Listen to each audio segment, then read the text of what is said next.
John Ball was part of a party traveling across country from Boston, Massachusetts to the Hudson's Bay Company, based in what would be Vancouver, Washington today.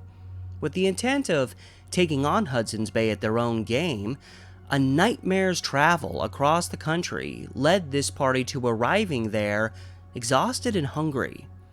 Despite their intentions, when one Dr. John McLaughlin, superintendent there, saw their state, he took them in.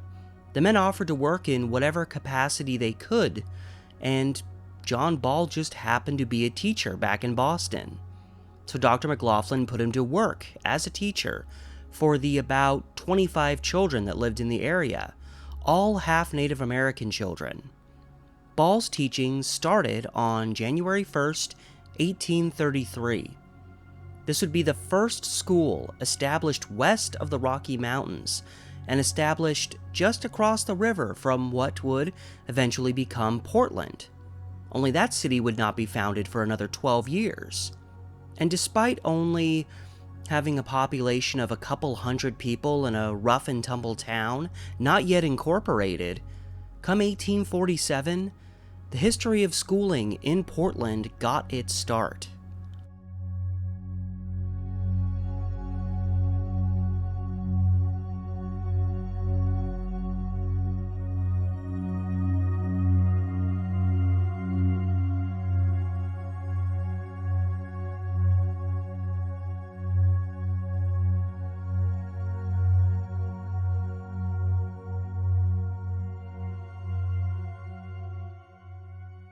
What follows here will be an in-depth look at the early history of schools in Portland, Oregon. Within this dynamic, the history covered will be primarily restricted to the period from 1847 to 1891, with some references that go beyond that time period when necessary, and as I wrap up the video later on. I chose 1891 as the cutoff point, as this is when Portland first began annexing other towns, immediately adding several other schools from across the river. I'm sure the history of schools in places like East Portland, Albina, and St. John's prior to being annexed into Portland are intriguing as well, but I will already be covering a great deal here, and I wanted this restricted to a history that connects back to the very beginning of schooling in Portland, meaning the history pre-annexing of other places. And it's still a lengthy period to cover with so much history that I actively had to leave some things and places out here and there to keep this video from getting completely out of control. And also, credit where it's due, much of this schooling history pre-1880 came from the exhaustive gathering efforts of a Professor Thomas Henry Crawford, who would also serve as principal at some of the schools that will be discussed here. All of that said, let's venture back to the very beginning. Portland, Oregon was just a smattering of a few blocks, mud-filled streets, simple wood buildings when a local named Dr. Ralph Wilcox would open the city's first ever school, based at what was said to be the foot of Taylor Street down by the Willamette River, but was actually just a little ways back at First and Taylor. Just letting you know now, a lot of prominent 1800s Portland names are going to be referenced in this video. A lot of names you'll at least recognize from street names around town. Dr. Wilcox came out west from New York and settled in Portland as one of its earliest residents in 1845. And even as far back as his first school, some of his students were members of the Terwilliger, Northrup, and Powell families.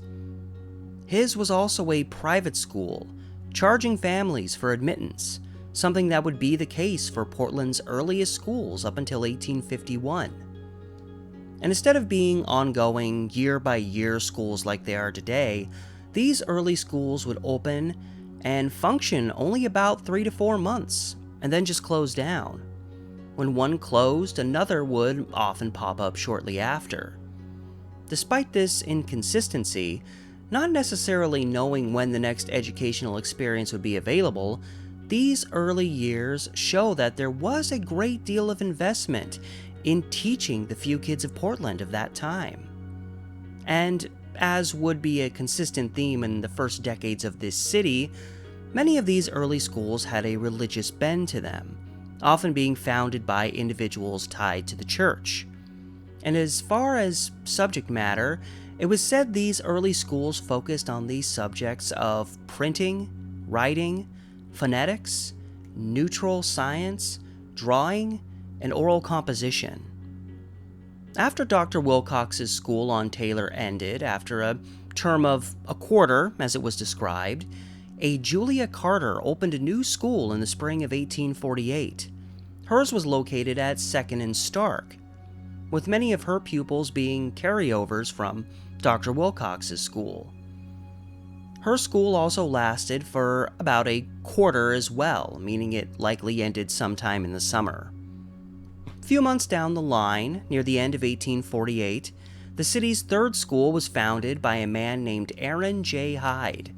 Noted as a veteran of the Mexican-American War, Hyde established a school at a building known as the Public Hall on the west side of what is today First Avenue between Morrison and Yamhill Streets. Another school that lasted a few months, Hyde's school carried on into 1849. It is unknown if another school popped up shortly after Hyde's ended, as the next known school in Portland did not start until the end of 1849. This school was founded by a Reverend Horace Lyman, staged within a frame building on the west side of First Avenue, just north of its intersection with Oak Street. Lyman had approximately 40 pupils, and despite claims that he established Portland's first public school here, even Lyman himself said that was untrue. His was also a private school, and actually one of 3 established schools over a short period of time that were based out of the same building. Later, in April 1850, a Colonel Cyrus A. Reed would open a school in that building that he taught at for the usual 3 or so months. Showing the gradual increase in population, Reed's school reportedly had 62 pupils. Colonel Reed also happened to marry a Lucinda Coffin, the daughter of early Portlander Stephen Coffin, who would at one point purchase a 300-pound bell that was kept outside of this building to be rung when school was starting. Coffin was also the only known individual in these early decades of Portland schooling to donate land of his to be used for building a school, in relation to the later 1864 Harrison Street School. In fact, some even clamored for this school to be named after Stephen Coffin, instead of Harrison Street.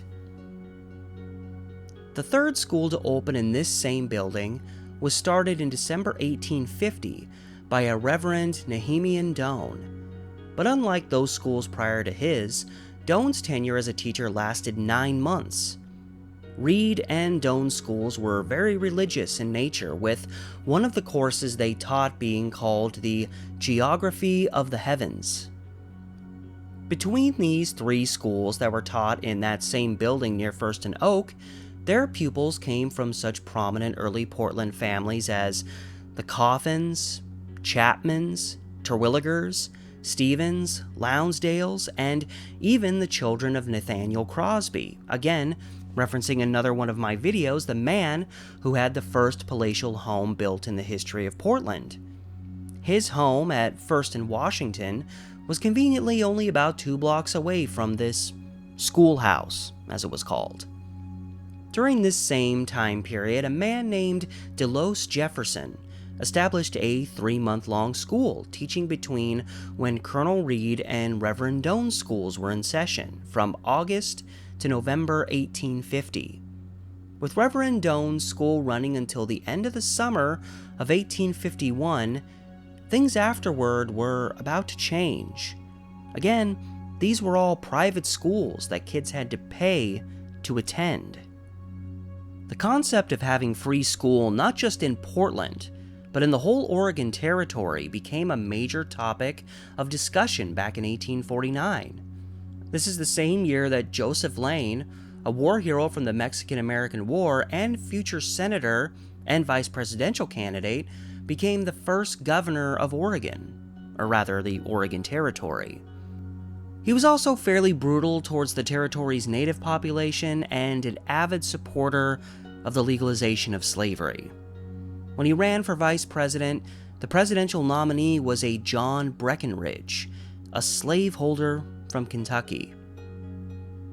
But shortly after his arrival in Oregon City, which was the capital at that time, to assume the role of governor, Lane had a meeting called. At this meeting, the question was raised if Oregon should have free schools, and it passed by a 37-6 margin. John McLaughlin was actually one of the 6 who voted against this. It seemed the attitude around this time for some was that educating a child was their family's responsibility and it was not the job of others to pay for it. The first educational legislation was written for the state of Oregon following this meeting and was produced by a Reverend George Henry Atkinson, one of the most pivotal figures in early Oregon education. Invested at his core to bringing education to all kids, Atkinson would remain involved in Portland schooling for many, many years. He would arrive in the territory in 1848 after taking a lengthy trip from the East Coast down around Cape Horn and up the Pacific, bringing with him some $200 in school books, believed the first school books to be sold in Oregon. He would later have an additional $1,700 in books bought and imported into the territory. The Reverend arrived with one objective: to bring the gift of education. Born in Vermont and a graduate of Dartmouth, he came to Oregon as part of the American Home Missionary Society. Other early advocates for free schooling, or public schooling as it would be called, included Reverend Lyman, Colonel William King, and one of the other great champions of public education in Portland. Considering the school's method of grading people, passing or failing, this great champion was Portland's own Josiah Failing. He made numerous donations to local schools, worked on the school board for a decade, and was always a pillar of strength for education, defending it against any and all opposition. This, along with Failing's overall standing within the city, would be rewarded with a school in his name opening on the south end of town in 1882. Despite early support for public schools, places like Portland were slow to fall in line. Hence, it would be more than 2 years after that 1849 meeting before Portland established its first public school. And even then, it would take another 7 years before the first building made exclusively as a school would be built in Portland. A general lack of understanding as to the purpose of a school education for their children was common among Portland's small populace, as one could understand for that time. Regardless, come December 6, 1851, it was reported in the Oregonian newspaper that the directors of Portland schools had voted in favor of a new system of public schools, in the process establishing what would ultimately become the Portland Public Schools of today. This would also lead to the creation of a 3-member school board, which over the next couple of decades would be sat on by the likes of Josiah Failing, Captain John H. Couch, E.D. Shattuck, William King, William S. Ladd, Dr. Rodney Gleason, Captain John C. Ainsworth, H. H. Northrup, and even Asa Lovejoy, one of the city's founders. This first school would officially start a few days later on December 15, 1851. Listed as the necessary reading materials were Sandler's series of reading and spellers, Goodrich's geography, Thompson's arithmetic, and Bouillon's grammar. A location had been established as well for this first school, next to the City Hotel, which was at the northwest corner of First and Oak. Thus, the school was either on the west side of First between Oak and Pine, or on the north side of Oak between First and Second. Either way, it was practically right next to the site previously used by Reverend Hyman, Colonel Reed, and Reverend Doane for their schools. It may have even been the same building, as that building was referred to as a schoolhouse. And the right man to take on this job a 22-year-old New Brunswick native named John Outhouse. Yes, Portland's first public school teacher had both a first and last name that are slang for a restroom. Can't make that up. But all jokes aside, Outhouse was a dedicated teacher, teaching at this school continuously into March 1953. He was paid $100 a month and drew pupils from as far away as Astoria, out on the Oregon coast. But what started out as just 20 pupils started to grow steadily with time, and it became inevitable that some help was needed.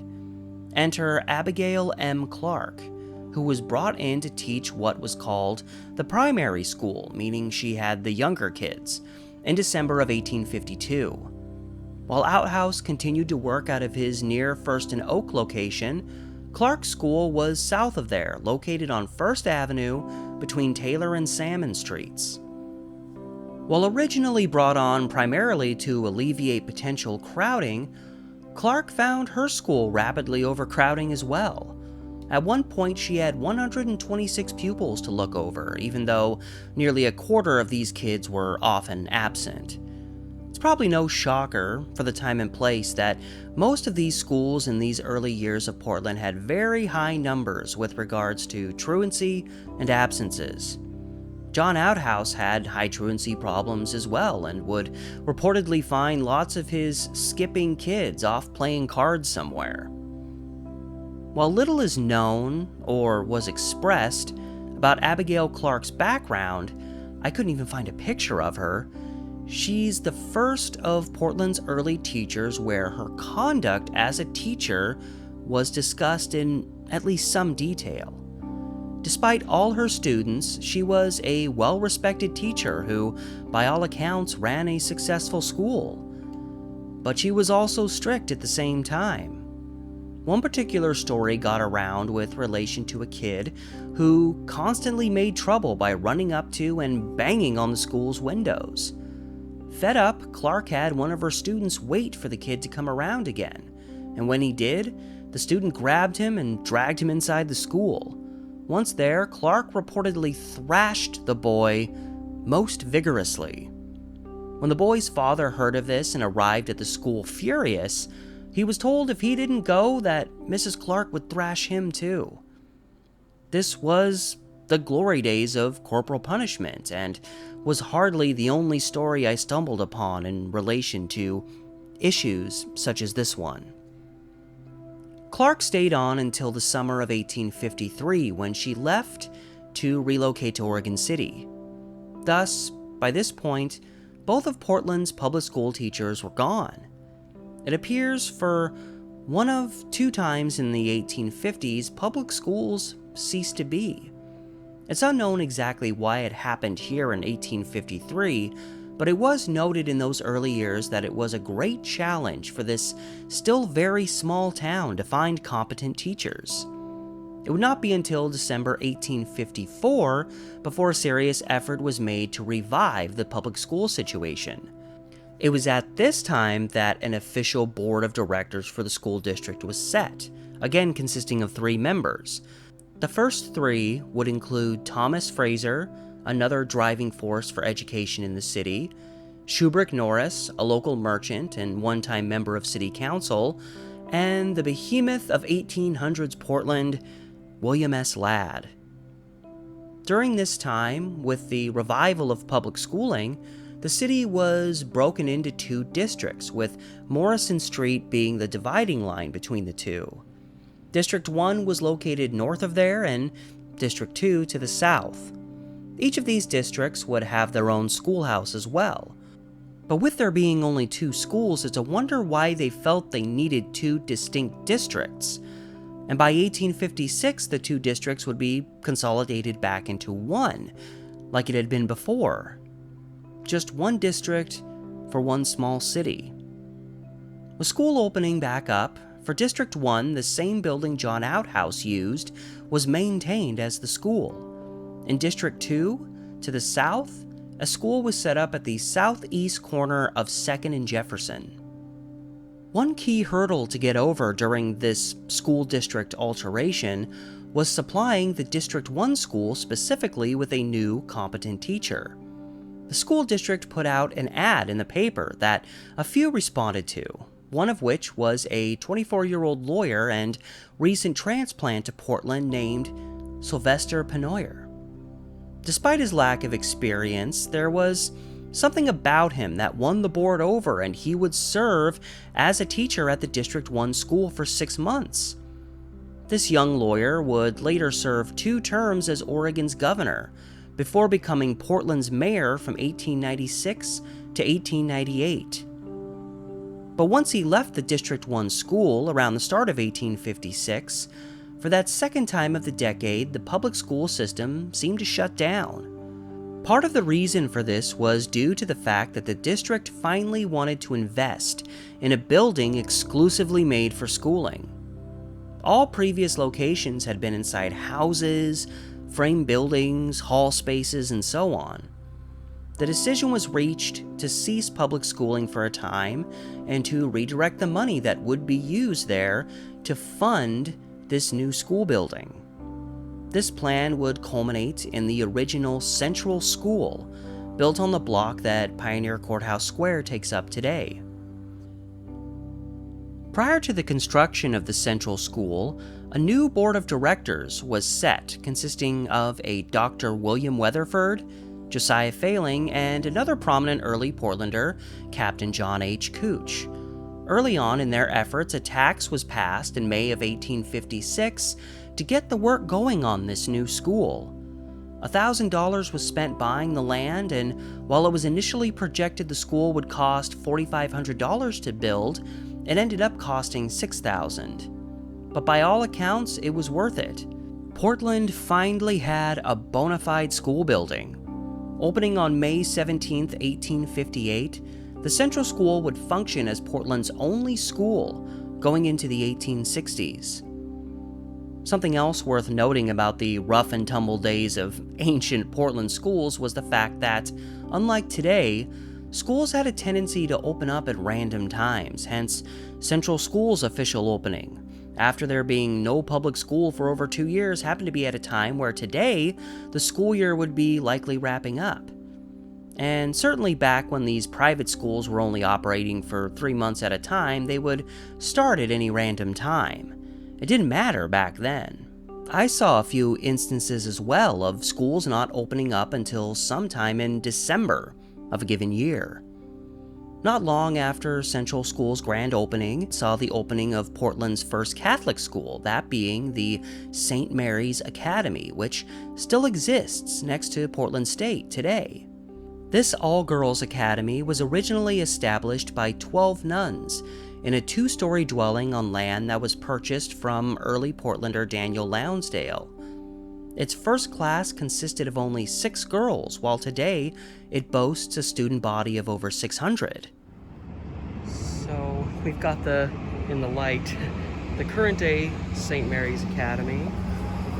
This is the Willing Car Park, where I guess on some days cars come to park, but it looks like, this is where, this is Portland. I'll just read it. Portland pioneer Daniel H. Lounsdale bought this land from Francis William Pettygrove. I mean, kind of. There's a lot of trauma behind that. In 1859, Sister of the Holy Names acquired the house, started the school. Over the years, expanded the original house, adding stone retaining walls in 1865. The wall outlasted the beautiful building. Oh, so, yeah, the wall that you see wrapping around it. It's just so cool. They kept the wall. You can't keep the school, keep the wall, I guess. I would have walked right past this and been like, yeah, this is kind of an old wall, but I never would have guessed that it had that kind of history, that it was that old and that it was associated. Now the school's right across the street. That's some cool history. I'm out here filming specifically for schools, and wasn't expecting to stumble onto something I didn't know. Hell yeah, brother. By 1864, the need for a second school had been expressed. While Central School would later be expanded, it was fairly modest in size originally. And over the course of the 1860s, Portland's population would nearly triple in size. That meant a lot more kids coming to town. Ultimately, land on the northern half of the block surrounded by Hall, Harrison, 5th, and 6th Streets was selected and purchased to allow for a new schoolhouse. Facing Harrison Street, the school would be known as the Harrison Street School, built with the intent of lightening the load on the central school. Little did anyone realize at the time, but multiple schools would end up opening in the near future with the exclusive or partial purpose being to alleviate crowding at the Harrison Street School. The architectural plans for the school were put together by Absalom Halleck, the man whose name graces the city of Portland's oldest existing commercial building, the Halleck and McMillan Building on Nadeau and Oak Street, only a block away from where the first public school in town had opened. Central School, first official school built, with the building being, the sole purpose of the building originally being to be a school. But as cities grow, more schools are needed. I'm headed to where the second building made specifically to be a school was located. A school that had probably a rougher history than most. You'll hear me discuss that periodically throughout this building, but this is the school that picked up a lot more people, and as the population, because the further south, we're kind of in the southern portion of downtown here, and yet a lot more residences down here. Back off that way, going towards the river down there was more commercial, and back here this was a lot more residential, so you had a lot more kids, so it made sense to have the next necessary school be south of there. So I am in the heart of education community, at least if you want to call it that, at least in terms of the downtown area, because I'm walking into the area where Portland State is, which is conveniently the general vicinity where this second school was located.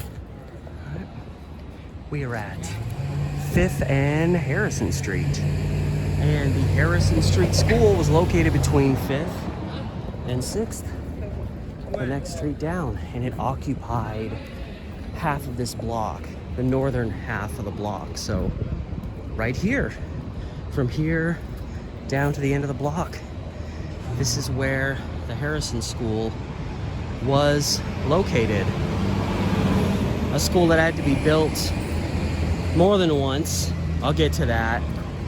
But yeah, it stood on this land and was just constantly overcrowded. Portland continued to grow in general, but the further south one went, the more, population was growing there. And just, the school had a really hard time having the pressure alleviated from them. But it was, because of that, it was one of the city's most prominent schools long after Central closed down. So it remained prominent all the way up until the end of the 1890s, and still carried on into the 1900s, although it was a shell of its former self. Even though it had to be built a few times, it was still looking kind of run down by the third version of the school was up. And it was renamed after a man by the name of Shattuck, who was very much involved in education in the Portland area. And then eventually another school was built, not too far from here, actually, that would carry on the tradition. So technically you could argue, despite being relocated, you can make the argument that the Harrison Street School, dating back to 1864, still technically has a structure existing today. Park blocks are so chill today. Yeah, this is part of Portland State now, but you see it's called Shattuck Hall.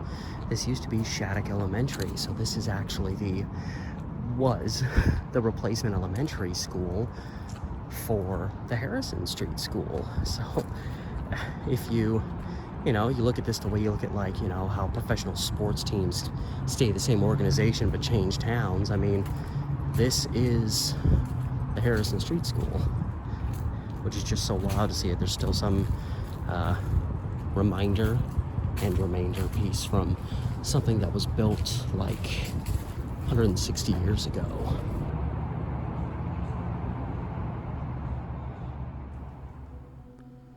Just to show how much the population had changed, once the Harrison Street School was completed and opened in 1866, it had a student body of almost 300 kids in that first year.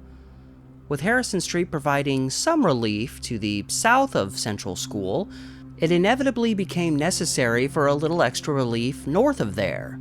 This led to the purchasing of a block surrounded by Couch, Davis, 10th and 11th Streets, with a lot of help from Dr. Rodney Gleason, whose name graces the street just 3 blocks north of this site, for the creation of what would become known as the North School.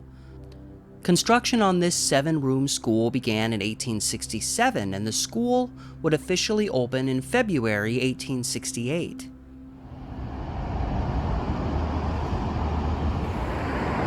Crossing at the Flanders Crossing, headed to the site where the city's simply named North School was located. And it makes sense even today, way back in the 1800s. Certain parts of town, they would say like, oh, this is this part of Portland, but it wouldn't really vibe much with today. Like North Portland was not this far north. But in this vein, I feel like if you're north of Burnside, it qualifies, and North School was north of Burnside. And it existed in 2 locations, conveniently right across the street from each other. This here is the Armory Annex building. This is on the block of Davis, which is here, 10th, which is right behind me, 11th is the next block down, and Couch on the other side. And this block isn't entirely the Armory, but this is what was built here right after the North School relocated. And I got confused because I knew the North School was around in that name past when this was built. So I started thinking, was the address wrong? Was the school not here? And then I realized that it was rebuilt a block away. But where this Armory is where the school originally was, and it relocated in starting in the 1890s, as it would have to, since this was built in 1891. And then the annex ends here. We have a much newer building that stretches up to 10th and Couch right here, and Powell's Books is right across the street here. So if North School would have stuck around for several more decades in its same place, it would have been right across the street from Powell's. All the kids could have got their books from here, I guess. So we're now on the other side. The side I was on before was on 10th, now walking along 11th, and it's the back side of the Armory. And at the start of the 1890s, they wanted a new North School, so what did they do? They built it right across the street. So this block, it's now obviously much newer architecture. This is where the new North School was built, right across the street from the old one, and then they quickly took it down and started putting this up. And this is the school that would be renamed after Reverend Atkinson and would become the Atkinson School. So just for reference, first North School, and then second North School. Yeah, Atkinson School filled up this whole entire block here. Next to, that's the nice thing, is these schools are all near these places of prominence. You can pick your place. It's either Powell's, or here we are another block down, and you've got the old Henry Weinhard's brewery building. That, well, this actually, I forget when this opened, but yeah, this would have been opening and functioning as a brewery while the elementary school, Atkinson, was still across the street here. And just like that, Portland had 3 school buildings, fairly well spread out over town. But even at this time, the school district was hardly prepared for the expansion that was already underway that would see a city of less than 3,000 people in 1860 become a city of over 17,000 by 1880. And a major part of this expansion would occur in the southern portion of town, hence the Harrison Street School's ongoing issues with overcrowding. And before the North School even had a chance to break itself in, the concerns about southern development were catching on. By 1868, there were people, albeit scattered, living as far south as the east end of what would later become the Hillsdale and Burlingame neighborhoods. A school then, south of the city's boundary at the time, became a subject for conversation. It was pushed in particular by early settlers James Terwilliger and Thomas Stevens, both of whom just happened to have land claims in the area. It made sense too, as ultimately this school would become a reality. While shrouded in mystery compared to the other schools of this time, this school, mainly known as the Stevens School, would also sometimes be referred to as the South School. Both Terwilliger and Stevens reportedly came to Oregon in 1845, and while Thomas Stevens would make a land claim on the west side of the Willamette, his brother James would make a claim on the east side, later providing the land that would become Lone Fir Cemetery. And it should be no surprise that this new school would be erected right on the border of Stevens and Terwilliger's land claims. This actually helped me, as with so little information about this school available, an exact location for its existence was never provided, aside from the fact that it was built along what is today Macadam Avenue, but was called the Macadamized Road back then. I found that the approximate dividing line between these two land claims would have been along Pendleton Street, which leads me to believe the Stevens School was located in the vicinity of Pendleton and Macadam. On a whim, I checked some 1889 Sanborn fire maps and found that by then there was a Fulton Public School located right about where Pendleton and Macadam would be. With the Stevens School having been closed down for over a decade by this point, I doubt the Fulton School was used in the same building, but it does appear these two different schools existed near the same location. This area would become known as the Fulton area later, so the school being there later on made sense, and it fit seeing as Fulton was Thomas Stevens' middle name.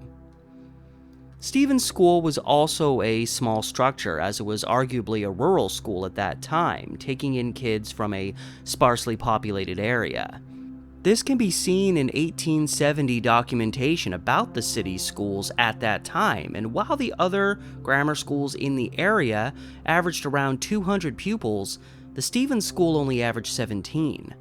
The school was also short-lived, as it is said to have closed down in 1874. Another key change to schooling in the city happened the same year and month as the opening of the Stevens School. This was the establishment of Portland's first high school. But instead of having it two in its own building, the high school first operated out of 2 rooms in the North School. It's important to realize at this time that, for a time, high school was deemed to be something that primarily benefited the more affluent kids in town. Even by 1880, when the very concept of high school in Portland would come under fire, it was noted that the kids from less affluent families, if they even finished grammar school, often had to immediately go into the workforce to help support their struggling families. More education was just a useless distraction and prevented these kids from helping their families stay above water. In the same 1870 documentation showing an average of 17 kids at the Stevens School, it shows an average of only 40 kids attending the high school. Up to the point of this school being established in 1869, the 8th grade was the highest level of education one obtained in a public school setting. Thus, this was a massive change. It would not be until 1885 that the city's first high school building would be completed and opened. Until then, the high school operated out of North School for a few years before relocating to the Central School in 1873 and then to the Park School, which would open in 1879 and stay there until 1885. There were some firsts that happened during this period while the high school attendance was still low. February 12, 1874 marked the date of the first ever written examination being utilized to promote kids from grammar school into high school. This test included 10 questions per subject, covering arithmetic, mental arithmetic, grammar, geography, history, physiology, and spelling. The following year, 1875, marked the first ever high school graduation ceremony in Portland, wherein there were 5 students that received their diplomas. While the notion of high school was bolstered by the school district and those who supported them, even amidst the understanding that a lot of kids did not go there was always some level of opposition to the high school. Again, many poor families just couldn't afford not to have their kids available to work, but some had a general attitude about higher education that matches fairly close to what some would say about getting a college degree today in something like English or philosophy. To many, high school was just a hoity-toity pastime for rich kids to enjoy. So it was not that high school shouldn't exist, but rather many wanted it to be private. That way, everyone wouldn't be forced to pay a tax on schooling that only a few were even utilizing. But to those like Reverend Atkinson, education was supposed to transcend barriers, such as class. This aversion to high school was bolstered by the establishment of the Oregon School Code in 1878, which was the state's first piece of legislation that had a focus related to high school. The code called for a high school to exist in the state for at least 6 months a year in any district wherein people ages 4 to 20 was at or exceeded 1,000. Considering the fact that at this time Portland was the only place in Oregon whose population even exceeded 3,000 people altogether, it would be the only place directly affected in the state by this portion of the code for many years. The main attack on forced public high school was led by Harvey Whitefield Scott, longtime editor of the Oregonian, with the conflict reaching its peak in 1880. Scott came to Oregon with his family on the Oregon Trail in 1852. His family included sisters Catherine Amanda Coburn and Abigail Scott Dunaway, 2 prominent early women journalists and civil rights figures, with Dunaway going down as a champion for women's suffrage in Oregon. Her brother Harvey happened to be avidly against women's suffrage. The two would often debate one another, and while Harvey was regarded as a genius by some who did contribute greatly to journalism in earlier Portland, he also struggled from a strong sense of elitism stemming from his rapid success in life. He would be the first graduate of Pacific University in Forest Grove in 1863, and by 1865, he had pursued a career as a lawyer before starting to write for the Oregonian, where he would later become the editor. This is not to knock a man for finding quick success in life, but, like many, Scott was of the opinion that anyone could do what he did. In addition to being anti-suffragist, he was also regarded as being against labor organizations, and he was opposed to reform related to political corruption. His building influence over time was so strong that he ended up having a direct effect on the presidential election in 1896. So when this guy took on public high schooling, controversy was destined to follow. Scott called high school something for the affluent, as well as calling those who pushed for it just those who did not want to work. Which is interesting considering how many self-made men of prominence in Portland at this time were vehemently in support of public school at all levels. Scott's favorite descriptive word to use for high schoolers was calling them drones. Lifeless, worthless individuals not prepared to get a job. Which, interesting that he felt grammar school alone made you ready for work, but further education suddenly made one less qualified. He connected this with the argument that the poor kids needed to start working right out of grammar school, as I've mentioned before. He also claimed that by pushing more schooling, it was only preparing them for a job based on the subjects one takes in school. Thus, things like manual labor jobs would have less and less of a place in our society, even though many jobs in Portland during this time were of the laboring type. A lot of these seem to just be scare tactics from a man who clearly felt higher education should be reserved for the more affluent, a privilege, not a right. As a man of affluence himself, he probably didn't want to have to pay out more in taxes, as high schooling was becoming a greater and greater thing in the city. He was receptive to the city's first public high school back in 1869, when it was just a few dozen kids, but it was growing and getting more expensive. I also think he was concerned about the poor people getting better educated and the effect that would have on manual labor jobs because, after all, it's the poor folks' job to do all the back-breaking labor, right? This is not to say Scott was entirely wrong in his arguments. He made some points, such as the argument for more classes that actually prepared kids on how to survive in the real world. But he also appeared to be making a push driven by a personal agenda, and his arguments were so steeped in classism. He even expressed that people should be educated just enough to take care of themselves and keep out of jail. Scott's greatest counterpart was the pioneer himself, Reverend George Atkinson, now in his 60s, who was not about to bend over backwards on this matter after fighting for education for so long. Scott's sister, Abigail, also took shots at him on this matter in her newspaper, The New Northwest, in one instance calling those who were aligned with her brother as enemies of free education. Interestingly enough, the competition between Scott and Atkinson was not as aggressive as one might think, seeing as Atkinson had also been previously associated with Pacific University, and Scott had attended Atkinson's church in the past.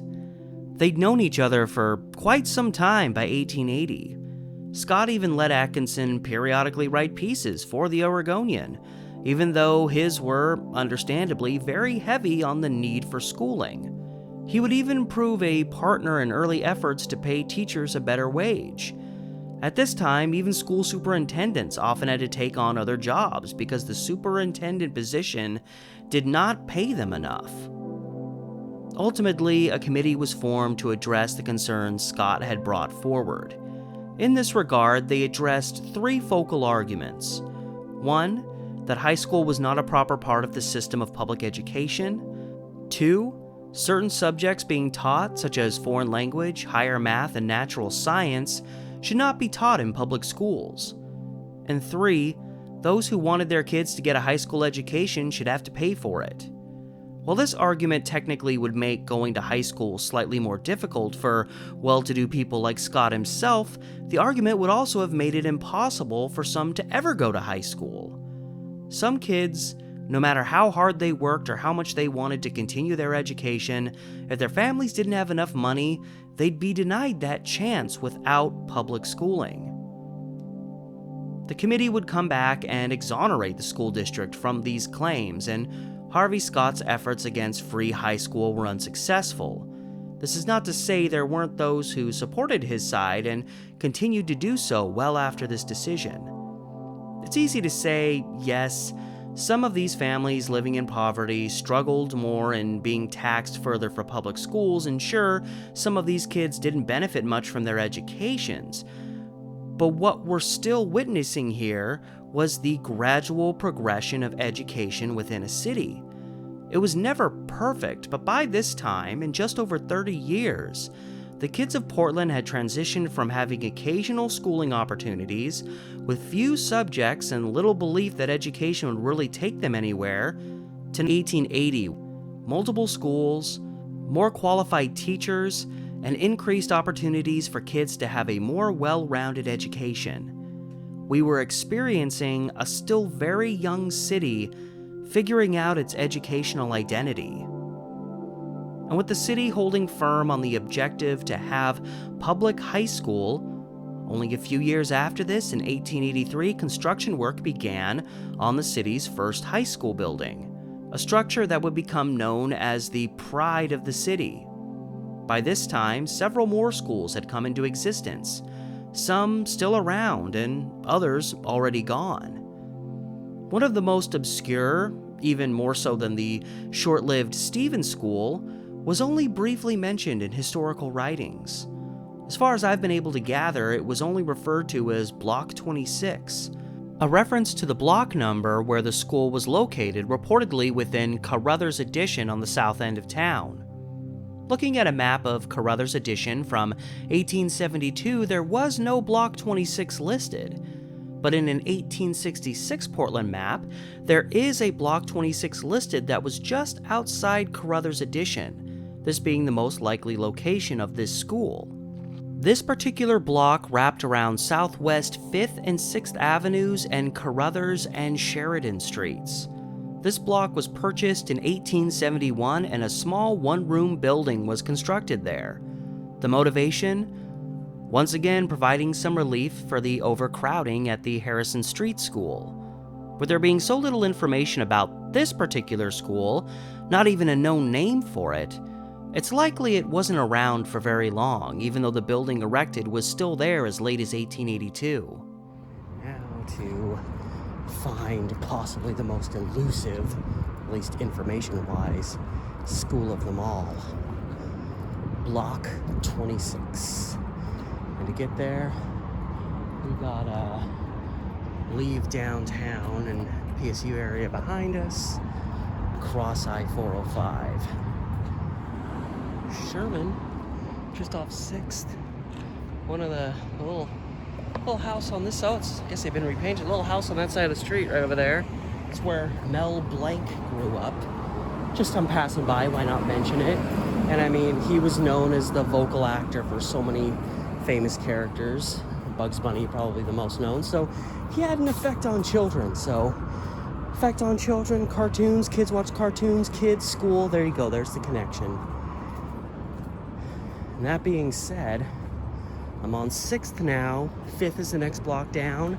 This street intersection I'm coming up to, the crossing street, is Carruthers, and the next one down is Sheridan, which means this block right over here, where this building is, and this is a pretty new building. This building's only recently been put up. This stands today on Block 26. It seems like the Block 26 school was probably really, really small, so I doubt it took up. Probably was just in one little building on an intersection. No pictures of it, don't know what it looked like, don't even know what. All we know is that it was on, based on old maps, it was on this block.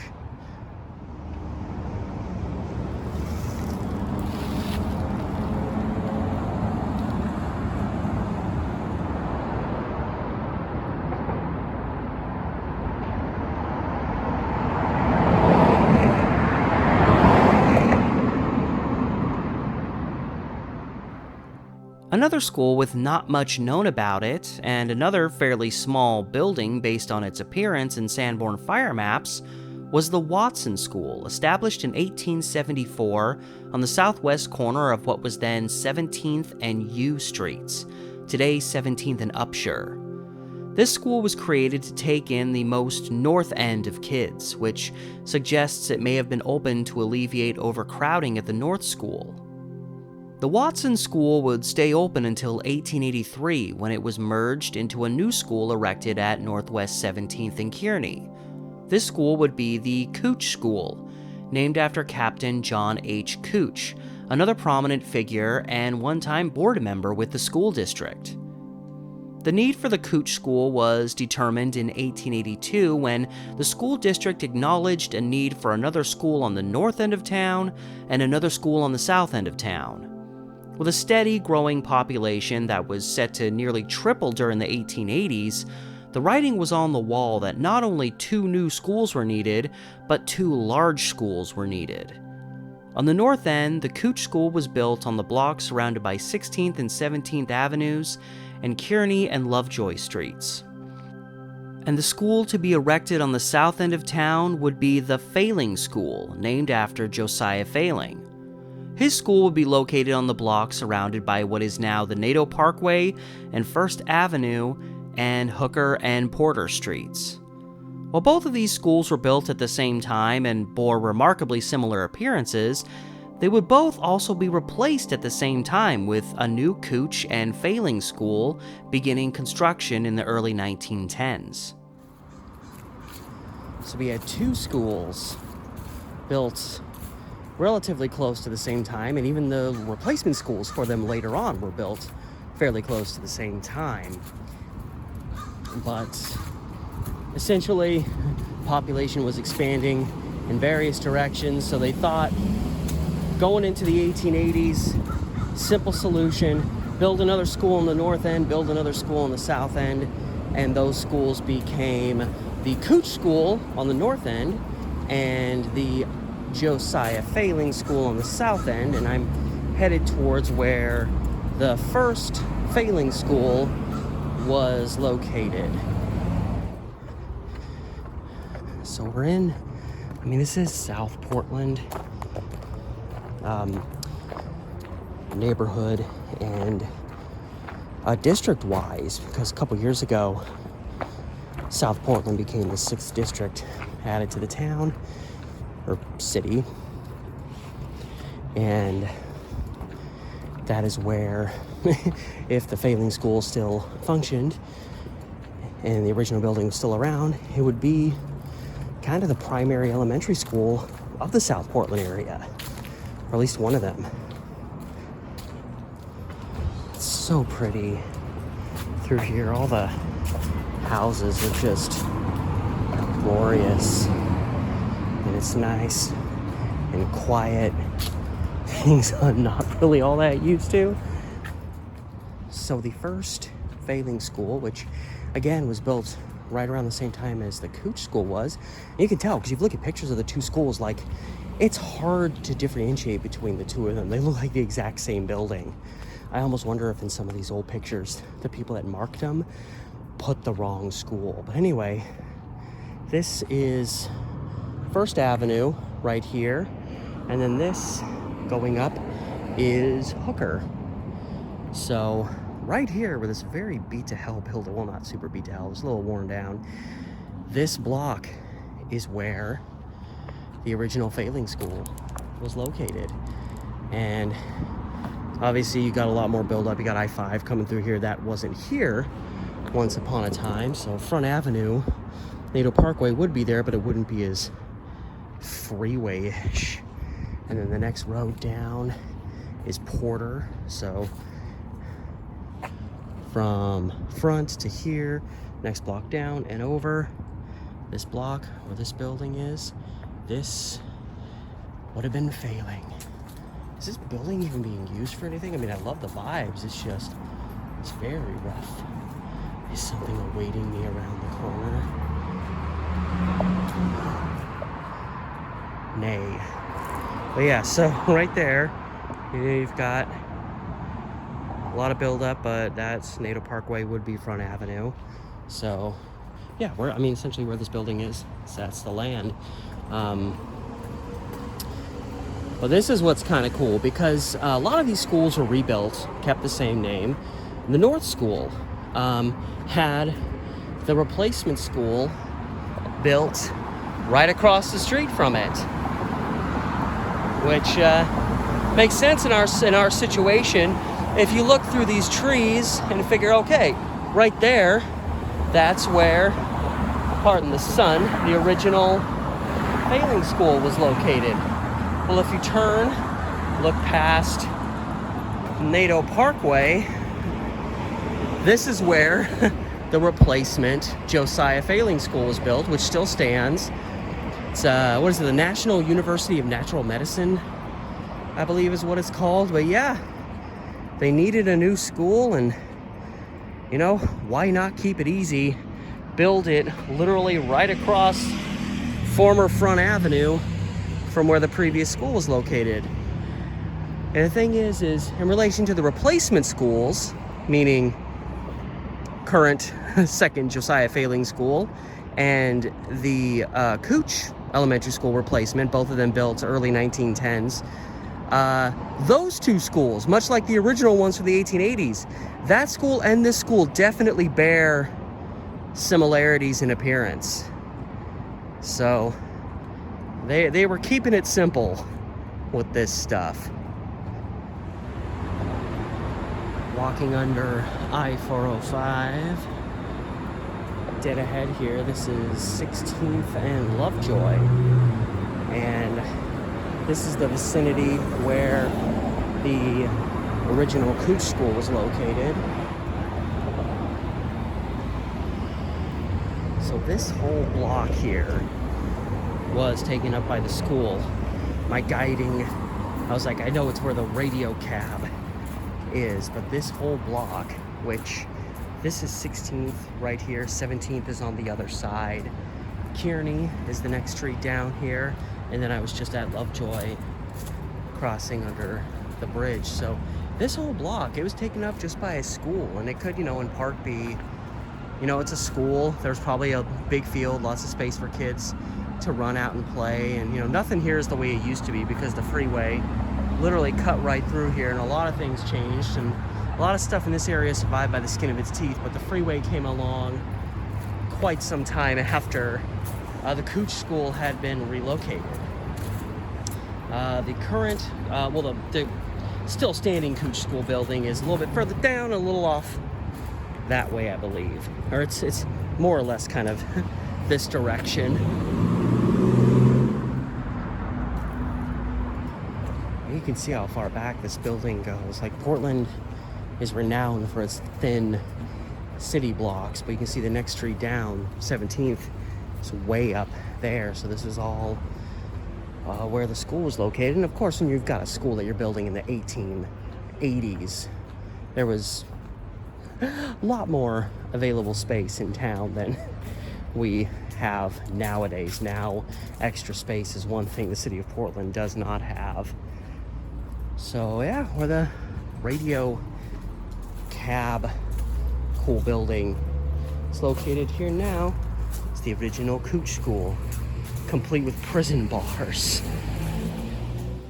And just a short time prior to this, yet another school was built, only a short distance from the Harrison Street School on the block that now holds the Portland Art Museum.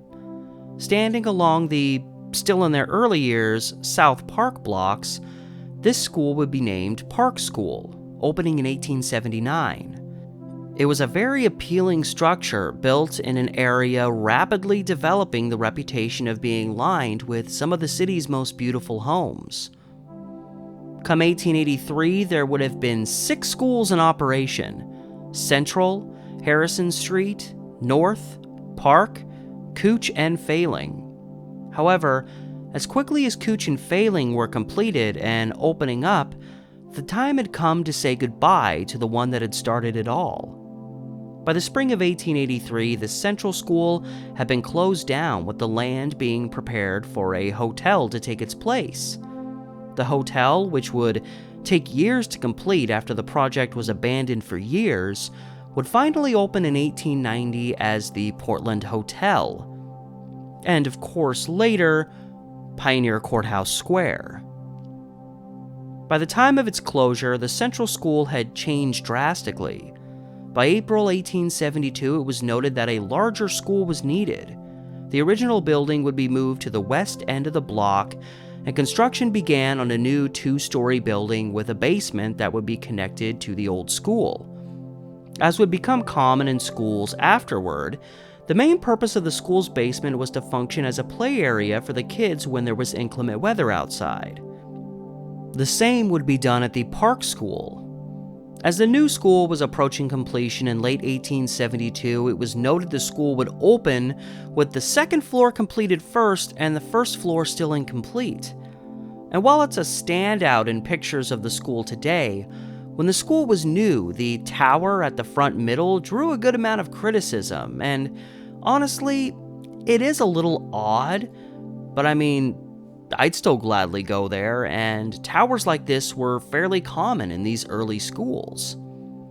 It was a major charm to the city, having been built right in the middle of town, and if situated in rooms at the front of the school, these kids could stare out the window and watch the construction of the Pioneer Courthouse, which was completed in 1875. Officially opened in February 1873, the school was well received overall and regarded as a state-of-the-art structure for its time. Less than 5 years later, public sentiment had changed drastically. The school had been deemed deficient and out of date, and even by 1877, in relation to the school, an editorial would state, Indeed, this city is entitled to a much better building for school purposes. The location of the school along 6th Avenue between Yamhill and Morrison also became less practical rather quickly. Only months after the school opened, the city was nearly destroyed by a massive fire in August 1873 that destroyed more than 20 city blocks. Fortunately, at the time, the 3 existing schools in the city, North, Central, and Harrison Street, were all far enough back from the waterfront that they weren't affected by the fire. This was not to say the kids and staff weren't affected greatly by this fire, as many people lost their homes, and a kept under wraps outbreak of smallpox had started during this time, which inevitably reached some school children. Considering the time, smallpox was often a concern, among other ailments, and even at the end of the first Cooch School's run, it had been closed down primarily due to a smallpox outbreak. With the fire gutting a good amount of the waterfront, the center of commerce in the city was forced to move back from the waterfront while that area was rebuilt. This rebuild was slowed by an economic panic, and ultimately the commerce remained more inland afterward.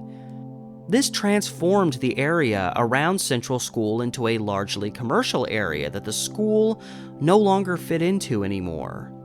And on top of this, the school had become a breeding ground for hoodlum kids, as they were called, to hang out at.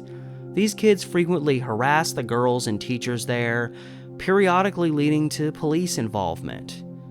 The charm of the once new Central School had worn off fast. By 1882, the plan arose to buy the block and build a hotel there. The asking price for the land loomed around $100,000, and it was felt a replacement school could easily be built for half that much. However, with the works of the Cooch and Failing School already underway, a replacement school for Central was never actually done. But there were plans being considered. A search for a new school site had been done. This included the involvement of a Donald McClay, the man who McClay Park is named after, who offered the land he lived on between 13th and Lounsdale, or 15th today, and Yamhill and Taylor. What's funny here is that had this land been used to build a replacement school, it would have been built only 2 blocks south of where the 1885 high school would have been erected. When the school was finally vacated, the students still attending there were moved to a building just across Morrison Street that was rented to the school district by the man who owned the land. It would be February 1883 that the land on the block surrounded by 14th, Lounsdale, later 15th, Morrison, and Alder Streets would be purchased with the purpose of building the city's first exclusive high school building. This land would be bought from Amanda Reed, wife of S.G. Reed, the couple whose name graces the city's Reed College in southeast Portland. This location made sense in contrast to the Central School, which found itself in a rapidly changing area, while the new high school would be placed further west in an area less commercialized. According to editorials of the time, the school should have cost around $60,000 to construct, but that amount quickly ballooned to $90,000. With construction underway, some were already calling for the project to be scrapped, many of these being the same people that deemed higher education an unnecessary pastime for rich kids.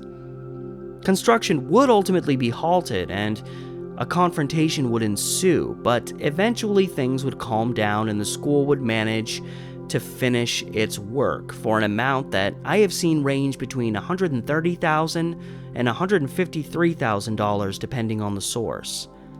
But this is primarily why the school would not be completed until 1885, and even by the end of that year, they were still tying up some loose ends.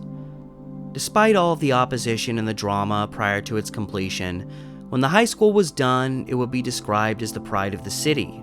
In many old pictures taken of the city, the high school stands out against everything else.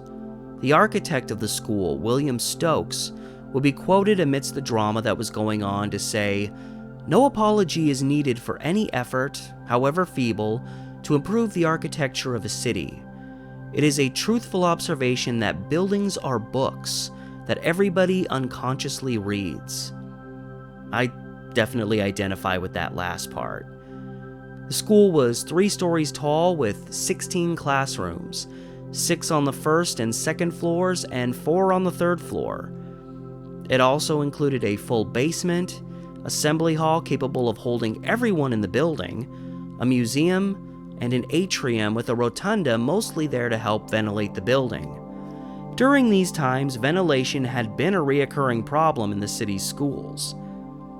And on the building's tower was fixed a clock, although it was not real but only painted on. Thus, the time was always fixed at 9 o'clock, the time in which school began. Included within the high school was a primary school that would go under the name of Lonsdale Primary. This beautiful structure would remain the one high school in Portland until the 1891 annexation. After the high school relocated, this building would continue being used as a girls' polytechnic school up until 1928, when they too would relocate. The following year, demolition would begin on this old beauty. To this point, a great deal of the information I have presented has come from historical written works about Portland school history and a little bit from old newspapers. Amidst these resources related to this early history, very little reference was made to the schooling of people of color. Unfortunately, not really a surprise. The schooling of the city's black children started in September of 1867 after a motion was made to establish this separate school months earlier. This school, operating under a name that sadly made sense for the time period, would open up in a building at the northeast corner of 4th and Columbia. As a school for black children, it excluded Chinese and Native American children.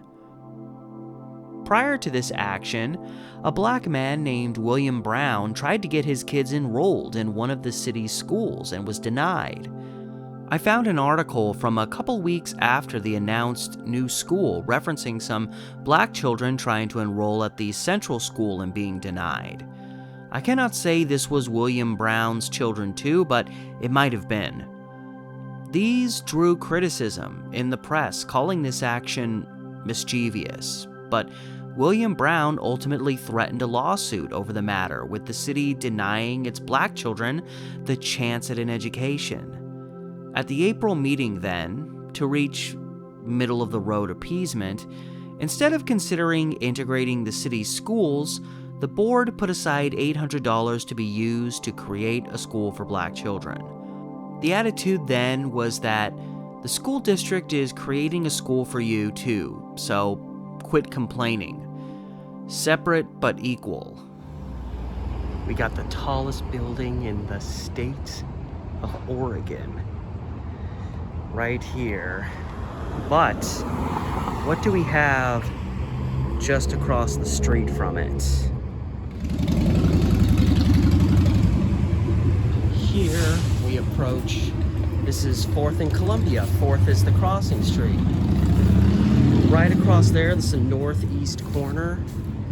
It actually is a part of it, so it's technically an extension of the tallest building in Portland. Right at this intersection, this is where the school for black children, as I'll call it, was located. It was located in a building right at this corner. Long gone, I don't know when it was torn down, but it's now occupied by a building adjoining with the tallest building in the state of Oregon.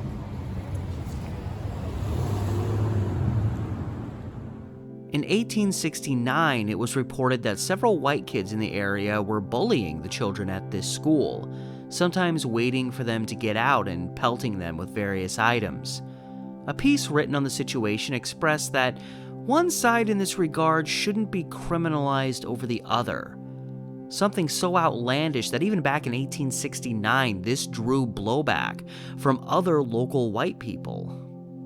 Through the duration of this school, it averaged enrollment between usually about 15 to 30 kids.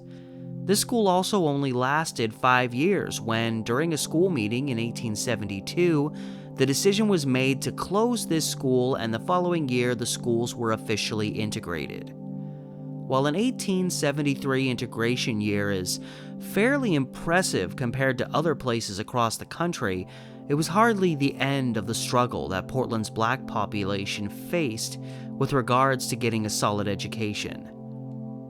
In these early years, the second largest ethnic group in Portland, aside from whites, were its Chinese residents. The history of these people in 1800s Portland is one riddled with racism and harassment. The history of Portland's early Chinese schooling is another history that's seldom discussed.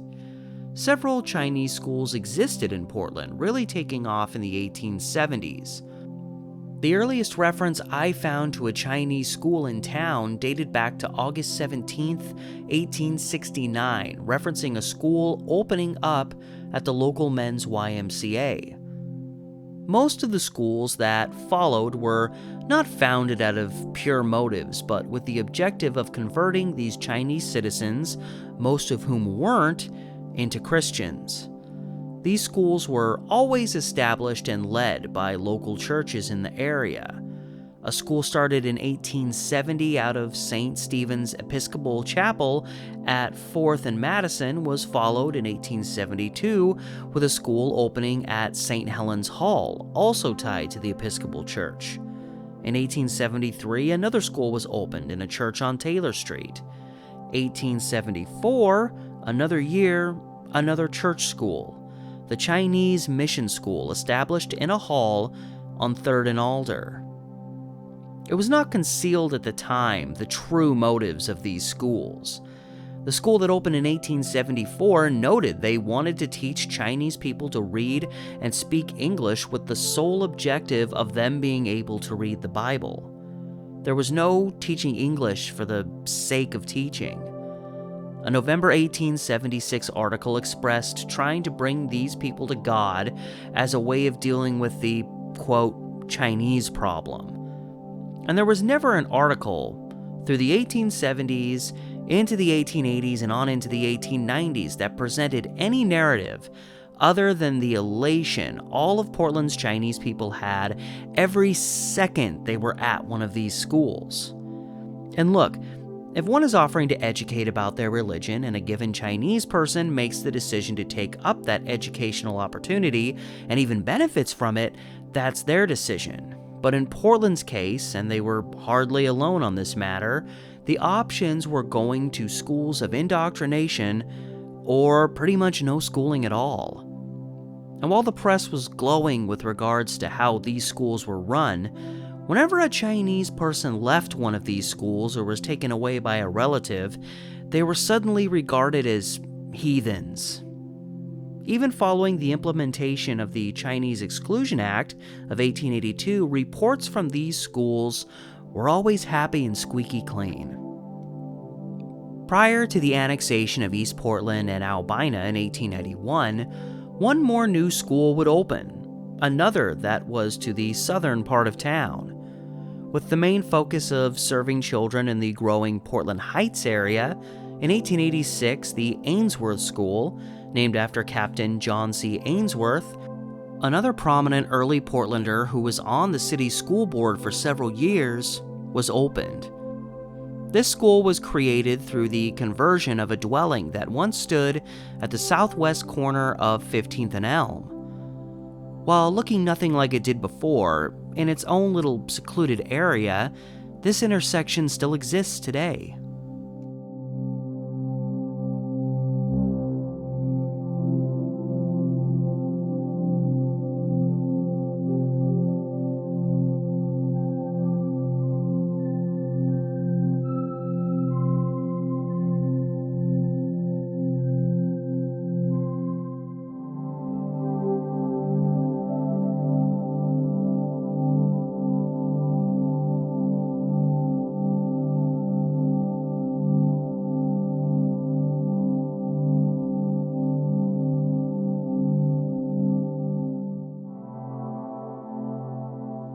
With the school operating out of an old dwelling and the steady growth going on in the area, as early as 1888, other options were being looked into for changing the school, although no action was taken at that time.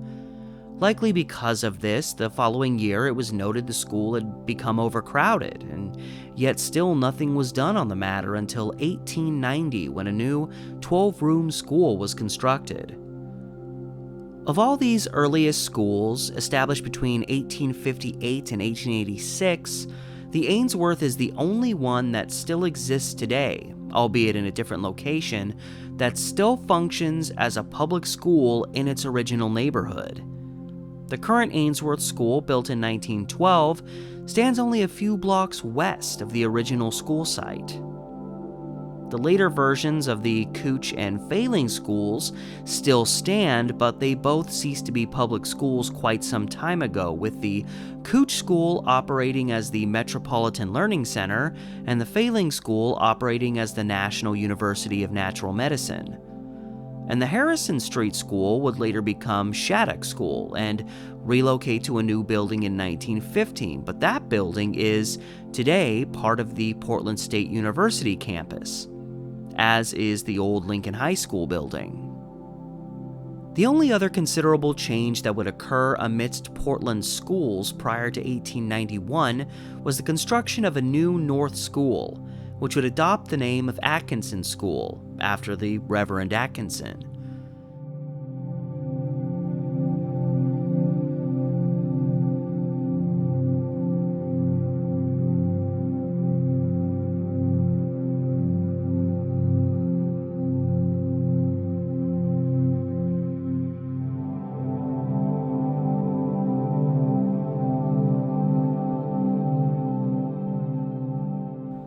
In these last years, before annexation of East Portland and Albina, the schools of Portland were best known for their overcrowding. A January 1889 report noted that every school in Portland was overcrowded. It was also expressed that another school on the southern end of town would need to be built to alleviate the crowding at Harrison Street. Despite this, another school in the southern portion of town would not open until a new South School, later the Holman School, would open in 1900. While I cannot speak for its condition by this time, 1889 Sanborn fire maps show that the Watson School on the north end was still standing, although it was vacant. It doesn't appear any effort was made to revive this school, even for a short time, to alleviate overcrowding. Portland would see its population increase by 164% between 1880 and 1890, which did not help things. And Harrison Street was always in the middle of this. When the school was rebuilt in 1879, they had the opportunity to purchase the other half of the block that the school was located on, to perhaps build a larger school building, but regrettably, they passed on this. Between the years 1874 and 1888, the schools would experience an over 10% growth in enrollment 5 times. In the years 1877, 1878, 1881, 1883, and 1884. The numbers would stagnate after 84, but by 1889, they were on the rise again. While the North End schools would have the highest attendance in 1889, a shift of kids to the Failing School would make it the most populated in 1890, with nearly 750 kids enrolled. The new Atkinson School, fortunately larger than the previous North School, also had an enrollment of around 700. And then, come 1891, there was another major spike in what would be the last school year before annexation.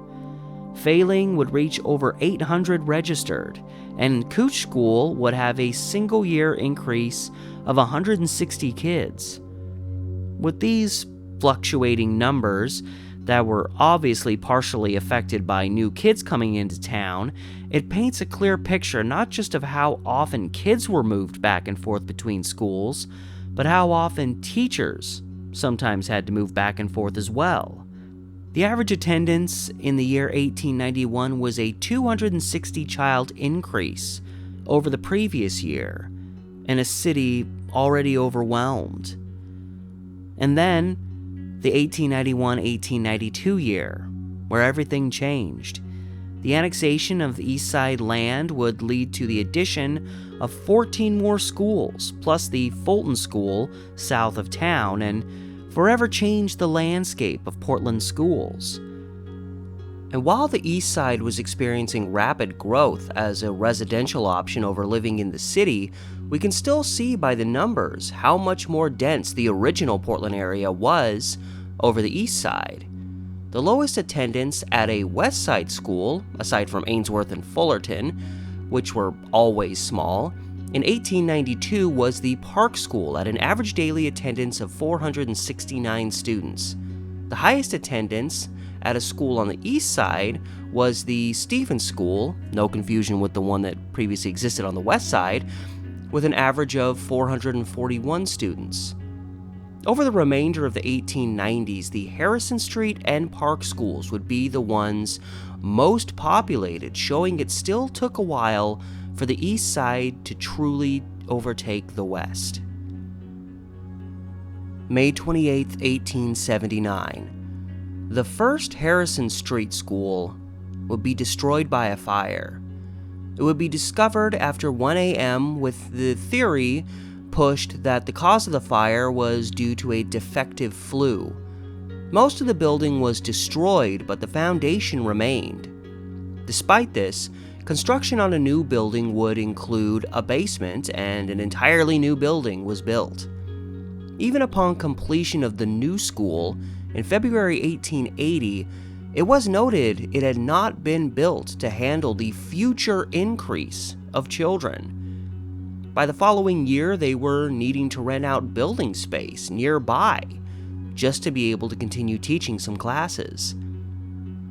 Then came September 6, 1887, and another fire ripped through the new Harrison Street School. This conflagration was so great, however, that it began to spread to nearby buildings, deflecting firefighters' attention away from trying to save the school. Surprisingly enough, a portion of the school survived, and only part of the building had to be replaced, with school starting up again there in January 1888 in what could arguably be called the third Harrison Street School. After a replacement building was constructed for the Ainsworth School in 1890, as mentioned before, it too would burn down in February 1893. Fortunately there, the foundation and basement were sound, and they were able to quickly build a replacement. And then, the beautiful Park School. A newspaper article from November 1903 noted how good a shape the school was in, despite a past of overcrowding. And then, only a few months later, January 28, 1904, this building too would be ravaged by fire, believed to be incendiary in nature. Once again, plans were abruptly made to build a replacement, especially considering the Park School's prominence in town at that time. They would erect another Park School that would also be known as the Ladd School, after William S. Ladd. Some sources have suggested the Park School was always interchangeable with the name of the Ladd School, dating back to its beginning in 1879, but I can say that in all of the old resources and newspaper articles I went through, I never found one referencing the Park School as the Ladd School until after the fire in 1904. I even found an article from 1906 that stated the Park School, now the Ladd, suggesting the shift towards the name of Ladd School happened around the middle of the first decade of the 20th century. And much later, the school that was known as the East Side High to Portland's West Side High, which would be renamed Washington High School, would be destroyed by a fire in 1922 and replaced by the school building that still stands on that site to this day. As was a problem in many other places besides Portland, much of its architecture was subject to rapid destruction by fire, and its schools were no object.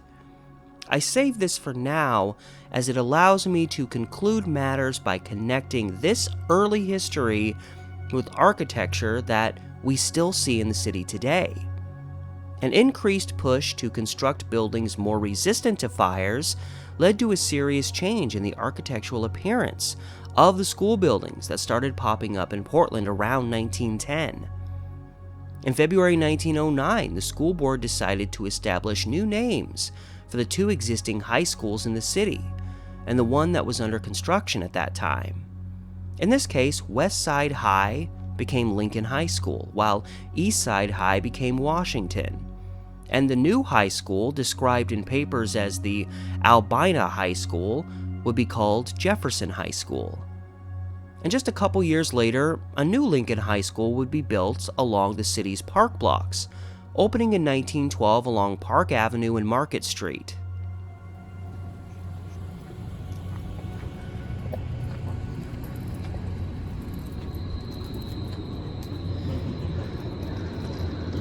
And here is Lincoln Hall, as it's called today, formerly Lincoln High School.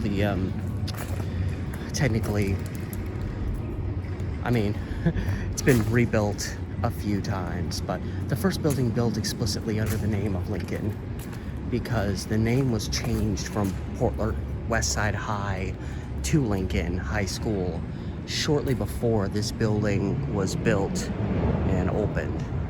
So technically it was the first school made explicitly to be Lincoln High School, to replace the very first high school.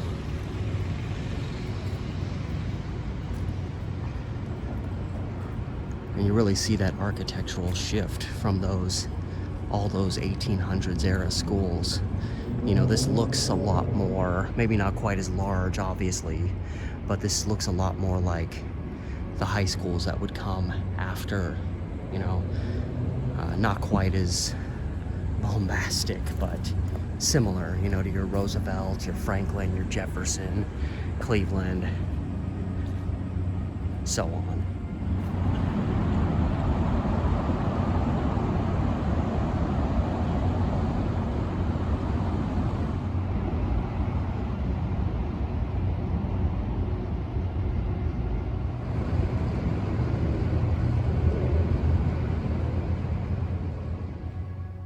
And as briefly mentioned before, as it aged, the Harrison Street School would be changed to the Shattuck School, which happened in 1904. In 1915, it too would have a new school building built along the park blocks, exactly 3 blocks south of the new Lincoln High. Also during this time, the replacement Failing School opened in 1912, and the replacement Couch School opened in 1914 or 1915. There's multiple sources giving both years for that.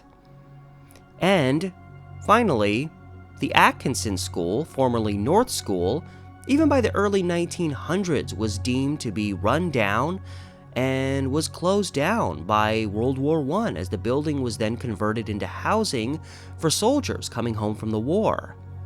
It also became a school for Chinese and Japanese kids, as it stood just west of the Chinatown, Japantown area. It would ultimately be demolished in 1941. But only a few years later, in 1953, a new George Atkinson School would open up on Division Street in southeast Portland, thus allowing the Atkinson name to live on. During these earlier years, we would see many more schools that still exist today being constructed, often with similarities in their appearance considering the time and place. In the 1910s, the schools constructed would include Woodstock in 1911, Rose City Park in 1911, Fernwood in 1912, Kenton in 1913, Sellwood in 1914, Franklin High School in 1914, Commercial, later Cleveland High School in 1916, Terwilliger in 1917, Kellogg in 1917, and Benson High School in 1917. In the 1920s, there would be many more, including Roosevelt High School in 1922 and Grant High School in 1924. Many new schools, built stronger than those of the previous century, and done so to compensate for another massive population increase starting in the late 1900s and carrying on into the 1920s. And from there, as is often history's way, things would not only change again, but continue to change.